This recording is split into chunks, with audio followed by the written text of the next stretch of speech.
evidence you're going to hear is that that day, the hot tub wasn't 98.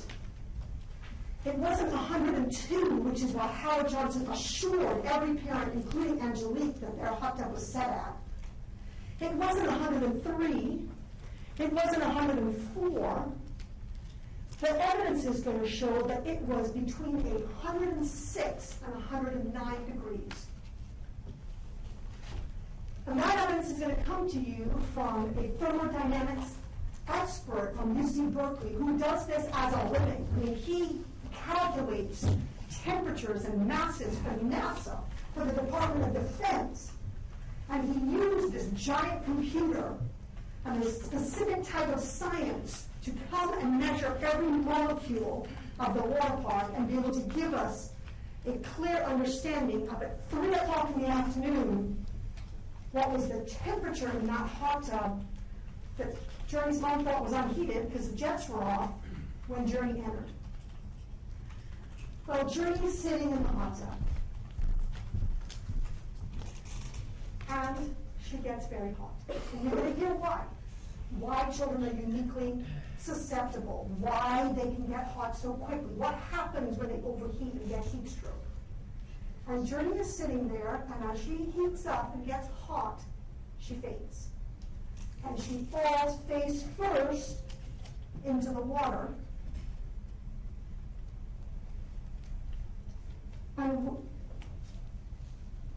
we don't know how long she's face down, because the camera that's recording the whole thing that would tell us with precision is gone. That recording is gone. The reading of the hot tub that morning that Howard Johnson took, that record is gone. So we know Journey faints. We know from Dr. Stedick, the NASA Department of Defense expert, that it's about 106 or 109 in that old runaway hot tub that afternoon. And what happens is, as Journey's brother Jordan is walking back from the restroom, he's gone to put on his shorts. They haven't been there very long. I mean, he's gone in to put on his swimsuit. He hasn't even started swimming yet. Angelique is still blowing up pool boys. And as Jordan is walking back from the restroom, he looks down and he sees Journey face down. But she doesn't look like she's blowing bubbles. He's concerned. He calls out for Angelique. She rushes over. He gets into the hot tub to help pull her out. Angelique is on the outside, taking her out because the pool attendant, poor Charlotte Poole at 18 years old, doesn't have any training about what to do. So Mom and Journey's brother are trying to get her out, put her next to the hot tub. Over in that section of the park, there isn't even a CPR sign. Mom doesn't know what to do. She starts pushing on Journey's chest. A little bit of water comes out of her mouth. And then, thank goodness, 2 guests come over. One is a pediatric nurse, and one is a resident doctor.